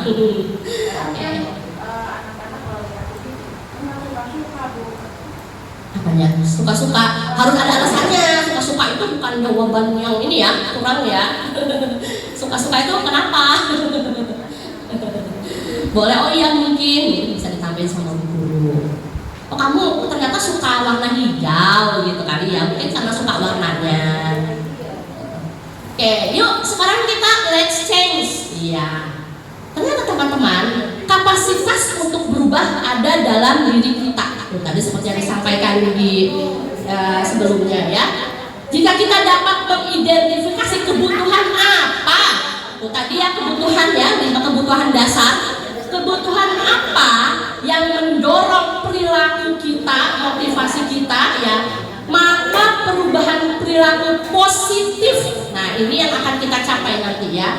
Dapat dimulai dengan mencari solusi untuk memenuhi kebutuhan tertentu dengan cara yang positif. Menurut siapa? Bukan kata saya, kata Glaser. Ya seperti itu ya teman-teman ya. Nah bagaimana sih dengan cara yang positif? Praktiknya seperti apa? Nanti akan dilanjutkan dengan Ibu Lesita ya. Lanjut Bu Les dan inilah teman-teman praktik baik yang berhubungan dengan budaya positif di kelas saya dan kelas orang lain juga ya. Oke, praktik baiknya yang pertama saya bersama Bu Aci ya, dengan bantuan Bu Aci membuat kesepakatan kelas. Nah, bukan peraturan kelas, tapi kesepakatan kelas. Kenapa? Karena bersama dengan anak-anak yang nulisin juga itu, minta mereka yang nulis walaupun belum bisa nulis. Nah, itu membuat kesepakatan kelas ada tek nanti akan saya tempel dan anak dicap jempol. Karena belum bisa tanda tangan, cap jempol saja nanti ya. Nah, itu membuat kesepakatan kelas bersama yang akan dibacakan bersama-sama sebelum memulai kegiatan. Jadi anak ingat terus. Kenapa? Karena untuk merubah sesuatu, apalagi karakter, nilai baik, itu cukup nggak dengan sekali, teman-teman? Nggak bisa, itu harus terus berkelanjutan. Jadi maaf, kalau yang ngomong, nggak bisa, benar anaknya nggak mau, saya sudah ini itu, ya udahlah, akhirnya malah nyerah. Betul tidak yang seperti itu? Enggak, ya. Apalagi merubah nilai ya, karakter yang ada dalam diri seorang itu butuh proses yang lama, butuh pembiasaan. Nggak bisa cukup sekali, sehari, 2 hari, seminggu, itu bisa berbulan-bulan atau bertahun-tahun, apalagi anak didik kita ya. Jadi pesan saya adalah jangan menyerah ketika guru menemui kesulitan. Ternyata anaknya nggak bisa, ternyata ini tidak berhasil, tidak seperti itu ya. Terus dilakukan. Kira-kira melakukan refleksi, ini salahnya di mana ya? Apa yang bisa diperbaiki ya? Nah, oke, seperti itu ya teman-teman. Yang kedua, saya juga tadi sudah melakukan praktik restitusi dengan siapa? Ananda Rizky. Saya juga dapat laporannya dari Bu siapa? Iya, benar Bu Aci juga ya. Katanya Rizky itu terlambat, tidak ikut kegiatan pramuka, sering bolos kegiatan siang. Oke, baiklah. Makanya saya panggil Rizky, saya tanya kenapa alasannya, gitu kan? Karena bener nggak? Pertama dibenerin dulu kan? Kata salah ya. Kamu benar nggak ikut pramuka? Dan dia mengakui benar, gitu kan? Benar, betul. Kenapa? Katanya. Karena saya capek habisnya tim. Alasannya adalah itu, capek habisnya tim. Jadi dia mau pulang gitu. Tahu-tahu gini aja, bikin tipu tahun-tahun kemarin mah balik bayang nak. Oh iya, makanya dicari ini. Nah, saya berusaha meyakinkan ya bahwa pramuka itu masuk kegiatan belajar. Ketika belajar bagaimana? Harus datang tidak? Harus ikut tidak? Karena saya tidak bisa mencari yang lain-lain karena kita belum punya keyakinan sekolah, benar nggak? Saya bingung mau ini keyakinan sekolah kita apa ya? Dan nanti dibantu teman-teman semua untuk membuatnya ya, supaya diyakini sama anak-anak menjadi nilai. Seperti itu ya. Oke Bu, dan dia berjanji di akhir. Terus kamu gimana nanti gitu kan di akhir?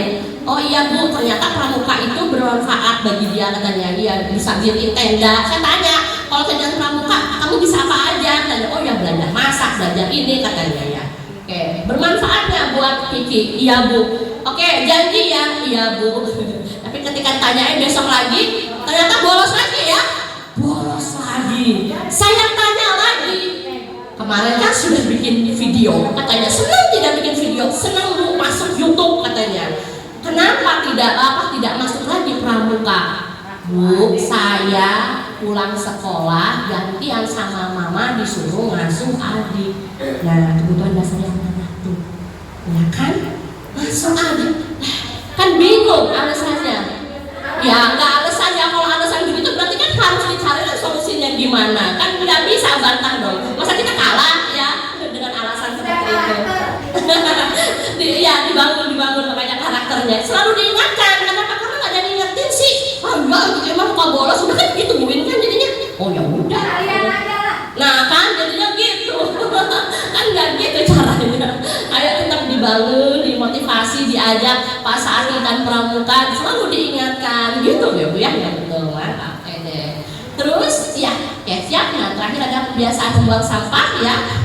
Yang sudah dibuat untuk anak-anak TK ya, karena membuang sampahnya adalah di luar jendela ya, bukan di tempat sampah. Tapi alhamdulillah sekarang sudah bisa semuanya. Oke, terima kasih. Demikian dari saya. Lanjut dengan Bu Resita. Semoga masih semangat semuanya, masih semangat. Oke, tepuk semangat. Semangat. Yes. Terima kasih. Wabillahi taufiq wal hidayah. Wassalamualaikum warahmatullahi wabarakatuh. Aduh, ke bagian terakhir. Tantangan banget ya kalau terakhir itu, antara udah semangat pengen pulang ya, pengen cepet-cepet tapi konsentrasi juga udah mulai terbagi. Ini Holil belum ada ya. Sudah nggak ada libur aman ya. Baik, saya sedikit menyampaikan tentang posisi kontrol yang tadi sudah sedikit dijelaskan ke teman-teman. Posisi kontrol ini pendekatan atau program disiplin positif yang berpusat pada murid. Nah, untuk tahu posisi kontrol kita itu ada di mana, next. Nah, ini sebuah posisi yang diterapkan oleh guru atau orang tua ataupun atasan dalam melakukan kontrol. Kontrol di sini bukan berarti kita menyetir ya, anak maunya A tapi kita arahkan ke B, anak maunya C kita arahkan ke D, bukan seperti itu ya. Tapi kita dan murid sama-sama mengontrol kondisi yang kita inginkan untuk kebaikan siswa. Yang pertama, posisi kontrol kita sebagai penghukum. Nih ya, jujur aja kita pasti sering berada dalam posisi ini ya, di mana seorang penghukum itu bisa menggunakan hukuman fisik, verbal, kemudian juga orang-orang yang menjalankan posisi penghukum ini senantiasa mengatakan bahwa sekolah memerlukan sistem atau alat yang dapat lebih menekan murid-murid lebih dalam lagi ya. Jadi dia ciri-cirinya itu menyalahkan sistem ya. Kita introspeksi diri saja ya, apakah kita masih suka menyalahkan sistem? Iya sih, di sekolah nggak ada ini, nggak ada itu gitu ya. Kita introspeksi diri. Kemudian yang kedua itu pembuat merasa bersalah ya. Pada posisi ini biasanya guru akan bersuara lebih lembut, kemudian menggunakan keheningan, jadi mengintimidasi ya. Kalau siswa, contohnya misalnya tadi ya, terlambat sekolah itu, kalau penghukum tentu saja kita memberi hukuman yang tidak sesuai dengan kesalahannya ya. Tadi kesalahannya terlambat, kemudian disuruh misalnya lari keliling lapangan gitu ya. Kalau pembuat merasa bersalah, dia akan dibuat merasa bersalah. Nah, karena kamu terlambat, jadi teman-teman kamu tidak bisa mengikuti kegiatan belajar gitu. Nah, dia menanggung seluruh teman-temannya itu gitu kan. Dia merasa bersalah. Nah, itu kita di situ berarti sebagai posisi pembuat merasa bersalah. Yang ketiga sebagai teman. Nah, ini kita udah mulai. Kalau di SLB kayaknya kita lebih ke sini ya, teman ya. Ayo dong, ayo masuk yuk ke sekolah, tadi Bu Nur bilang kan. Ayo masuk kelas gitu. Nah, itu kan kita mensejajarkan diri sebagai teman gitu ya. Ini sudah mulai bagus, tapi belum ada perubahan karakter yang diharapkan untuk siswa kita. Yang berikutnya yaitu pemantau. Nah, ini pemantau mengawasi ya. Pada saat kita mengawasi, kita bertanggung jawab atas perilaku orang yang kita awasi. Posisi pemantau berdasarkan pada peraturan-peraturan dan konsekuensi. Balik lagi ke keyakinan kelas atau sekolah. Ini nanti mungkin PR kita bersama untuk membuat keyakinan kelas ya di kelas masing-masing. Nanti ada nilai-nilainya apa saja yang bisa kita pilih gitu ya, kita sepakati bersama anak-anak. Nah, sebagai pemantau ini teman-teman kita melihat peraturan-peraturan. Jadi di kelas Bu Evi mungkin sudah ada peraturan bahwa masuk jam 7.30. Kita yakini siswa kita juga mengamini gitu ya. Oke Bu, kita masuk jam 7.30. Kemudian terlambat siswanya datang. Nah, kita tanya, kamu kenapa terlambat gitu kan? Lalu apa yang konsekuensinya karena terlambat itu apa? Misalnya harus mengerjakan tugas pada saat istirahat karena dia kan datang terlambat, datang jam 8, jadi ada tugas yang terlewat sehingga pada saat istirahat dia tidak bisa istirahat, harus mengerjakan tugas. Nah, itu kita sedang memerankan posisi sebagai pemantau.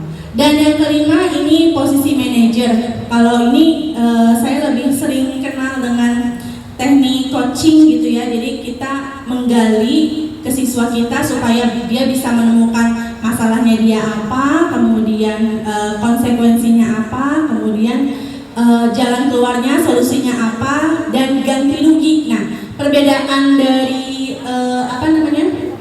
konsekuensi hukuman, konsekuensi dan restitusi itu, di restitusi itu ada ganti rugi jika ada pihak yang dirugikan.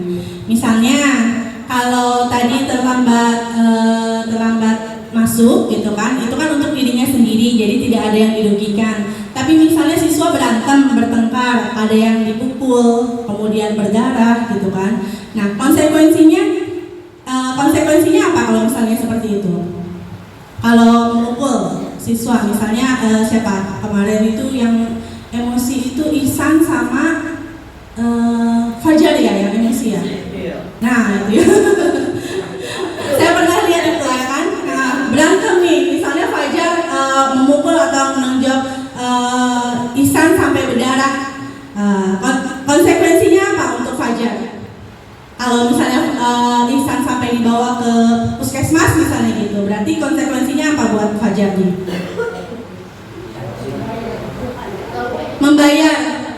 Membayar biaya pengobatan. Nah, itu konsekuensi ya. Tapi belum ganti rugi karena si korban belum mendapatkan ganti rugi dari kelakuan Fajar tersebut ya. Ihsan belum mendapatkan ganti rugi.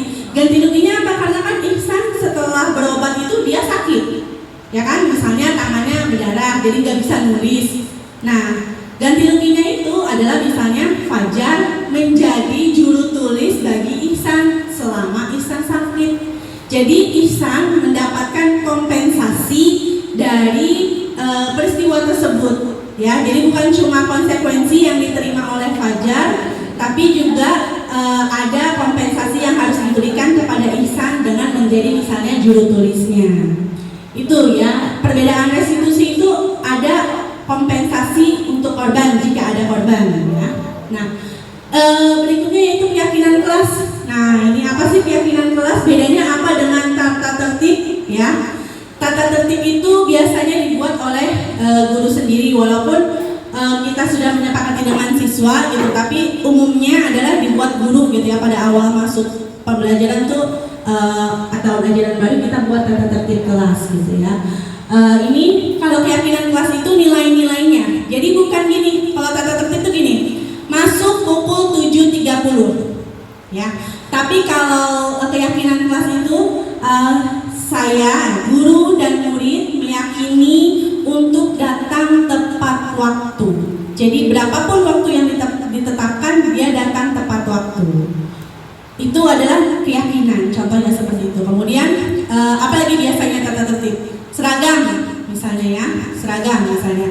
Guru dan murid kami menyepakati untuk menggunakan seragam sesuai hari yang berlaku. Berikutnya misalnya kalau di tata tertib apa? Harus berkata sopan santun kayak gitu kan ya. Nah, nilainya itu apa? Nilai sopan santun itu misalnya saling menghargai. Berarti keyakinan kelasnya guru dan murid meyakini untuk saling menghargai pendapat, perbedaan ya, perbedaan suku, agama, ras dan sebagainya. Nah, itu adalah keyakinan kelas. Yang paling umum yang sekarang happening itu keyakinan kelas itu ya ini, profil pelajar Pancasila. Masih ingat ya Bapak Ibu ya? Ya, yang pertama beriman dan bertakwa, kemudian berkebinekaan global, gotong royong, mandiri, kreatif dan bernalar kritis.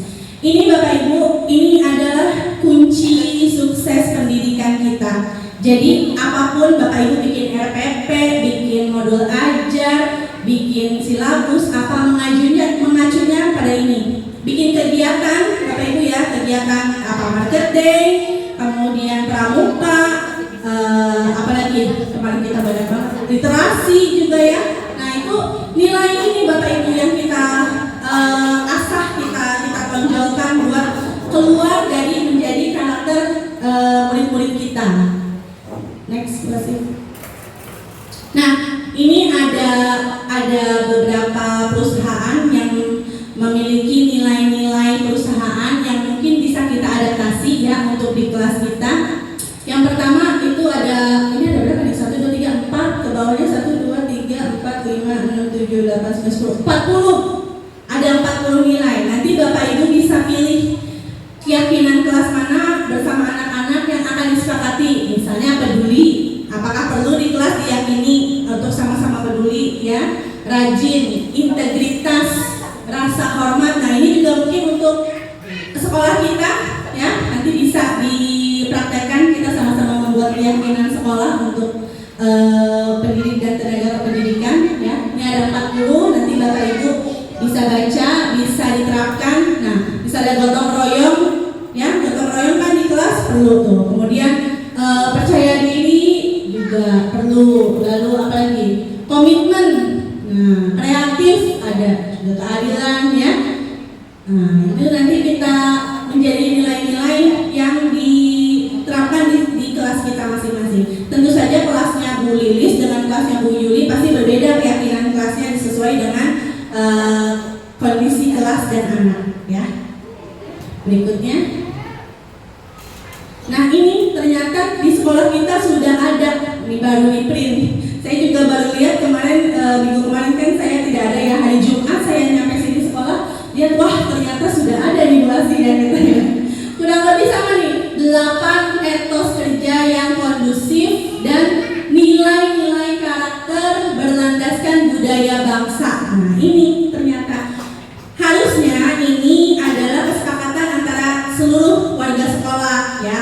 Tapi Ibu Kepala sudah bagus, ini udah menginisiatifkan diri untuk membuat ini menjadi nilai-nilai yang akan kita laksanakan. Yang pertama nih etos kerja. Yang pertama, kerja adalah rahmat ya. Bekerja apa tuh? Bekerja tulus penuh syukur. Nah, ya. Apakah ini bisa kita sepakati Bapak Ibu? Kerja adalah rahmat. Bisa ya. Yang kedua, kerja adalah amanah. Sudah pasti ya. Sudah pasti kita menjalankan amanah. Kalau guru insya Allah ya, karena ngajar tiap hari ada muridnya udah pasti kerja, ngajar, amanah gitu ya. Yang ketiga, kerja adalah panggilan. Nah ini sudah menjadi panggilan belum, atau cuma kalau saya suka dengar Pak Idik bercanda kebetulan jadi guru ya, bukan betul-betul guru gitu ya. Kebetulan jadi guru jadi terpaksa kesini. Tapi mungkin awalnya terpaksa, lama-lama jatuh cinta sama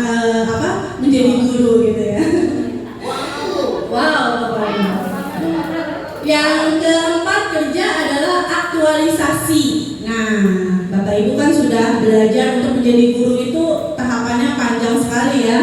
Nah ini mengaktualisasikan diri, ilmu-ilmu yang kita dapatkan di sekolah, di kampus itu kita terapkan di sini sebagai pendidik. Yang kelima, kerja adalah ibadah, sudah pasti ya. Kerja adalah apa ini nomor 6? Seni. Benar nggak kerja adalah seni? Benar ya? Karena misalnya anaknya sama-sama tunagrahita, materinya sama tentang hujan, tapi nggak bisa disampaikan dengan cara yang sama. Benar nggak? Setiap anak tuh punya punya jalan sendiri yang harus kita cari, jalan ini yang mana, dia lewat mana gitu ya. Berarti benar nih kita seni, berarti kita pekerja seni juga ya. Kemudian yang ketujuh, kerja adalah kehormatan. Nah ini dia ya, kita jaga integritas kita. Lalu kerja adalah nomor 8, pelayanan. Ini sudah pasti juga karena kita melayani anak-anak berkebutuhan khusus. Kemudian nilai-nilai karakternya ada berapa ini? 18, 1, 2, 3, 4, 5, 6, 7, 8, 9, 18 ya. Religius, kemudian semangat kebangsaan, jujur, cinta tanah air, toleransi, menghargai prestasi, kemudian disiplin, bersahabat atau komunikatif, bekerja keras, cinta damai, kreatif, gemar membaca. Nah, ini gemar membaca ini kadang menjadi sebuah kadang suka gemes kalau baca WA grup gitu ya. Nggak cuma di sekolah kita, tapi di komunitas kita lah kita punya ya, di keluarga juga ada WA grup gitu ya. Udah disampaikan tuh di atas misalnya gitu ya, acaranya tuh bajunya merah gitu ya. Terus kita nggak baca dengan teliti pengumumannya karena panjang gitu ya, nggak baca dengan teliti, kita pakai baju putih. Iya kok nggak baca gitu. Nah ini budaya membaca ini benar-benar, literasi ini menjadi PR besar bangsa kita, karena nggak usah kemana-mana deh, kalau belum selesai membaca dirinya sendiri, kita ini siapa, tugasnya apa, perannya apa, itu nggak akan selesai pendidikan kita gitu ya. Kalau gurunya terutama sendiri belum paham gitu ya. Kemudian berikutnya mandiri, kemudian peduli lingkungan, demokratis, peduli sosial, rasa ingin tahu, dan bertanggung jawab. Ini nilai-nilai yang menjadi kesepakatan sekolah mungkin ya. Ini nilai-nilai yang kita junjung. Nah, contoh keyakinan kelas nih Bapak Ibu bisa diterapkan nanti di kelas Bapak Ibu. Kalau untuk kelas 1 berbeda misalnya. Setiap anggota kelas perlu belajar, perlu senang, perlu melakukan tugas, perlu saling menghargai, dan perlu saling merasa aman. Jadi jangan sampai ada yang terancam oleh temannya gitu ya, takut. Apalagi terancam oleh gurunya, nanti jangan sampai ya Bapak Ibu ya. Untuk kelas 5 misalnya nih, bersikap positif, menjadi diri yang terbaik, percaya dan menghormati orang lain, serta barang miliknya. Nah ini pinjam penghapus tapi nggak dibalikin gitu ya. Ini nggak di mana-mana ya. Kemudian berkomitmen terhadap setiap tugas, senantiasa membantu. Nah ini membantu ini juga budaya kita ya, ciri-ciri orang Indonesia itu senang membantu. Yang kelas 7 contohnya nih, untuk hormat, kami meyakini bahwa sangat penting untuk menghormati semua orang dan barang milik orang lain. Artinya apa? Kalau tata tertibnya mungkin jika ingin meminjam barang harus izin kepada pemiliknya. Nah, kalau nilai keyakinannya itu menghormati semua orang dan barang milik orang lain. Ya. Dan berikut seterusnya. Berikutnya. Nah, ini segitiga restitusi. Kalau tadi restitusi itu apa sudah dijelaskan sama Bu Nur ya. Dalam menjalankannya itu ada tiga tahap yang akan kita lalui. Ini sebagai tools atau alat untuk kita menggali karakter anak, agar anak menemukan jati dirinya, belajar dari kesalahannya, menemukan solusinya, memberikan konsekuensi untuk dirinya sendiri, dan kompensasi bagi korban itu berasal dari dirinya sendiri. Jadi bukan kita yang mengajukan ya, Fajar karena kamu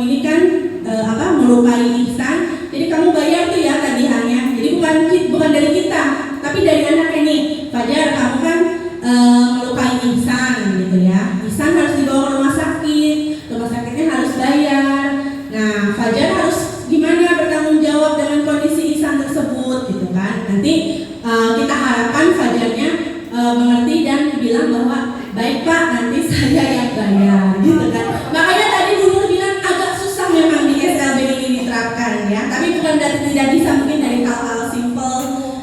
Itulah tadi, karena kita pekerja seni ya, kita harus mencari jalan terbaik gitu ya. Nah ini tahapnya ada 3. Yang pertama menstabilkan identitas, bahwa pada dasarnya kita itu akan melakukan hal yang terbaik yang bisa kita lakukan. Jadi kalau ada peristiwa, misalnya apa yang baru, banjir ya di tol ya Bu Yulia, banjir ya. Nah kita pasti akan melakukan yang terbaik, entah itu lewat jalan alternatif, entah naik naik perahu, terobos gitu ya. Tapi ternyata macet juga nih Bu Yuli, ternyata misalnya nggak bisa sampai sekolah dengan tepat waktu gitu ya. Nah kemudian kita validasi tindakan yang salah ya, tindakan yang salah, bahwa semua perilaku memiliki alasan. Kemudian setelah saya melakukan segitiga restitusi itu, saya tanya sana alasannya apa tidak memberi kabar. Yang hari pertama itu karena hari Kamis ya, hari Kamis itu pramuka dan dia puasa katanya ya. Kemudian dia khawatir tidak dapat puasa sampai akhir sehingga dia tidak ikut kegiatan pramuka gitu ya. Yang kedua, hari Jumat dia tidak masuk karena paginya hujan. Kemudian sekitar jam 7:30 mepet-mepet waktu udah mau masuk sekolah, hujannya berhenti. Tapi jadi kata orang tuanya, udahlah tanggung, katanya nggak usah sekolah, nggak usah ke sekolah. Yang menjadi fokus saya bukan tidak masuknya, tapi adalah mengapa Sana tidak memberi kabar kepada wali kelasnya, gitu ya. Jadi saya sampaikan bahwa nggak apa-apa, misalnya nggak masuk atau nggak ikut pramuka gitu ya. Tapi disampaikan alasannya karena apa? Karena di sekolah itu orang tuanya Sana itu Bu Evi. Kalau Bu Evi nggak lihat anaknya hari ini, ibunya cemas, bertanya-tanya apakah ini anaknya sudah berangkat dari rumah tapi diculik. Nah itu Sana tidak punya pikiran seperti itu ya Bapak Ibu ya.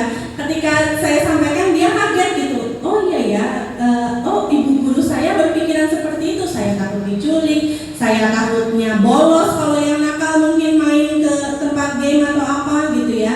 Nah itu karena kebetulan ini Sana anaknya baik ya, maksudnya nggak punya masalah gitu ya. Tapi dia juga jadi lebih empati, tahu oh ya bahwa guru saya mengkhawatirkan saya, takut saya diculik, takut saya main diajak ke tempat yang bukan tempatnya gitu ya. Nah itu sehingga dia baru sadar gitu, oh iya. Nah kemudian saya tanya apa yang akan Sana lakukan berbeda dengan yang sudah terjadi jika waktu bisa diputar kembali. Ya Sana kasih tahu Bu Evi, Kak Sana WA, kalau nggak ada pulsanya saya bilang gitu kan, saya Sana pinjam ke handphonenya kakak atau saudara. Kalau saudara nggak punya juga saya gali terus kan ya gitu ya, supaya dia menemukan solusi-solusi agar masalah seperti ini tidak terulang lagi gitu. Kalau minjem ke tetangga boleh nggak Bu katanya gitu. Ya boleh, izin dulu tapi saya bilang gitu kan. Oh berarti dia sudah tahu bahwa next time kalau tidak masuk harus memberi kabar bagaimanapun caranya. Kalau nggak punya pulsa gitu ya, bisa pinjam, bisa minta SMS atau minta WA ke tetangganya seperti itu. Lalu yang terakhir itu konsekuensinya apa ya? Karena Sana meninggalkan kelas tanpa kabar, sehingga pada saat itu kita lagi produksi piyama banyak dan teman-temannya harus bekerja lebih ekstra, terutama Betty yang bisa menjadi itu harusnya bisa dibagi 2. Ada 4 piyama, Betty 2, Sana 2, tapi jadi semua dikerjakan oleh Betty gitu ya kan, kasihan Betty-nya. Konsekuensinya apa? Nah sekarang Sana membantu Betty untuk meneruskan pekerjaannya. Jadi Betty istirahat, Sana yang bekerja seperti itu. Dia menemukan, dan setelah selesai proses restitusi ini saya tanya gimana perasaannya setelah berbincang-bincang tadi itu gitu restitusi. Awalnya takut Bu katanya, takut dimarahin katanya gitu ya. Ini pure pengalaman gitu ya menerapkan segitiga restitusi. Takut dimarahin, takut harus melakukan hukuman, menerima hukuman gitu ya, harus dihukum nanti Bu saya karena nggak ini gitu kan, karena nggak memberi kabar. Tapi ternyata setelah selesai dilaksanakan ternyata tidak, dia merasa lega. Kenapa? Karena sana jadi tahu Bu, ternyata guru itu khawatir ya Bu kalau muridnya nggak masuk katanya gitu. Jadi murid kita tuh tidak tahu kalau kita khawatir gitu kalau muridnya nggak masuk gitu ya. Nah itu juga komunikasi yang bisa disampaikan ke anak-anak kita bahwa kita peduli dan khawatir kalau mereka tidak masuk kelas, apakah sakit, apakah sedang liburan misalnya gitu ya. Nah itu harus disampaikan juga ke anak-anak perasaan kita, jadi anak-anak supaya tahu. Kemudian saya tanya, kalau seneng nggak dengan pembicaraan tadi gitu ya? Sana bilang seneng Bu karena sana nggak merasa dia bilang ya, kalau bahasa kitanya dihakimi gitu ya, tapi sana menyampaikan dengan bahasa yang lain gitu. Saya tidak merasa dihakimi dan saya bisa menemukan ternyata saya bisa menemukan solusi untuk masalah saya katanya gitu, simple. Jadi ada kebanggaan juga dari anak untuk bisa menemukan solusinya sendiri. Nah ini Bapak Ibu tadi itu rangkumannya 3 SKS pada pelayap ini harus yang 6 minggu, jadi cuma sekitar 2 jam. Intinya kalau ada yang Bapak Ibu ingin diskusikan lagi, silakan datang temui saya, Bu Asi atau Bu Nur, kita saling berdiskusi untuk saatnya kita melanjutkan aksi nyata. Jadi nggak cuma ngomong doang ya, ngomong doang nih udah sudah habis ini udah cuma diseminasi doang, duduk aja gitu ya dengerin, terus udah ya sampai kelas lupa lagi. Nah ini kita harus melakukan aksi nyata di dalam kelas kita minimal sendiri ya, dan di sekolah kebanggaan kita bersama. Terima kasih. Yang nutup mungkin siapa nih? Bu Asih kan balik lagi yang pertama. Saya kembalikan ke Bu Asih. Terima kasih Bu Nur, Bu Resita, dan juga saya sudah memaparkan dan sudah berbagi tentang materi budaya positif ini. Semoga teman-teman semua, Bapak Ibu hebat semua bisa mengambil intisarinya dan kemudian juga mengikuti jejak kami seminimal mungkin, sekadarnya, semaksimal mungkin ya, sesuai dengan kemampuan siswa. Memang kalau dari teori-teori tadi sepertinya memang itu idealis ya, banyak yang mungkin kita bisa laksanakan. Namun ada baiknya mari kita mencoba, kita bergerak, saatnya bergerak untuk menuju ke sesuatu yang positif. Mungkin ada yang mau disimpulkan dari tadi materi kita, Bu Nur, Bu Resita? Sudah cukup ya? Bapak Ibu mungkin ada yang mau berdiskusi atau mau menyatakan pendapat, silakan. Satu saja. Ya. Baik ya, karena waktunya juga sudah sore, kita sudah hampir pulang. Mungkin di dalam kesempatan bisa dikirim di grup, jadi bisa dibaca kembali. Oh baik, siap. Insya Allah nanti materinya akan dikirim ke grup dan bisa dibaca-baca kembali ya. Dan apabila masih ada ganjalan atau ada yang ingin didiskusikan dengan tadi materi kami insya Allah siap untuk berdiskusi dengan senang hati ya. Jangan lupa Bapak Ibu semua isi absen yang sudah dikirim ya di grup ya. Dan umpan baliknya juga diisi rencana ke depan seperti apa. Dan semoga ini awal dari kebangkitan kita, supaya nanti juga ke depannya masih ada CGP yang lain. Kita sudah terbiasa dengan budaya diseminasi materi seperti ini ya. Mungkin itu saja dari kami. Terima kasih atas perhatiannya, dan juga kami bertiga mohon maaf apabila banyak kekurangan dan sudah meminta waktu